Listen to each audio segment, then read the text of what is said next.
একটু কল্পনা করুন, আপনি কিয়ামতের মাঠে দাঁড়ায় আছেন। আপনার পিছনে হাজার হাজার মানুষ লাইন ধরে আছে। আপনি আল্লাহকে জিজ্ঞাসা করলেন, ইয়া আল্লাহ, এরা কারা? এদেরকে তো আমি চিনি না। আল্লাহ তাআলা উত্তরে বললেন, এরা হচ্ছে তারা যাদেরকে তুমি দুনিয়াতে থাকা অবস্থায় নামাজের দাওয়াত দিয়েছিলে, ভালো কাজের দিকে আহ্বান করেছিলে। তখন আপনি বললেন, ইয়া আল্লাহ, আমি তো এত মানুষকে নামাজের দিকে ডাকিনি, ভালো কাজের দিকে আহ্বান করিনি। তখন আল্লাহ তাআলা বলবেন, এই যে দু চারজনকে তুমি ভালো কাজের দিকে আহ্বান করেছিলে, তাদের মাধ্যমে সদকায়ে জারিয়া হিসেবে এক এক করে এত বিশাল মানুষের সমাগম হয়েছে। এবার অপর দিকে একটু নজর দিন। আপনি কিয়ামতের মাঠে দাঁড়ায় আছেন, আপনার পিছনে হাজার হাজার মানুষ লাইন ধরে আছে। আপনি আল্লাহকে জিজ্ঞাসা করলেন, ইয়া আল্লাহ, এরা কারা? এদেরকে তো আমি চিনি না।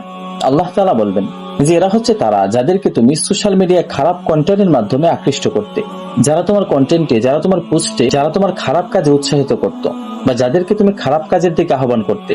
এরাই হচ্ছে তারা। তোমার সোশ্যাল মিডিয়ার ফলোয়ারের মতো এক এক করে বাড়তে বাড়তে এরও সংখ্যার হাজারো লক্ষ কোটি হয়েছে। প্রিয় ভাই আমার, একবার ভাবুন, আপনি যাকে খারাপ কাজের দিকে আহ্বান করছেন, সে কাজটা না করলেও আপনি তার গুনাহের ভাগীদারি হয়ে যাচ্ছেন। তাই এখনই সতর্ক হওয়ার সময়। খুবই সাবধান। একটা ভুলের কারণে কিয়ামতের মাঠে আপনি ফেঁসে যেতে পারেন।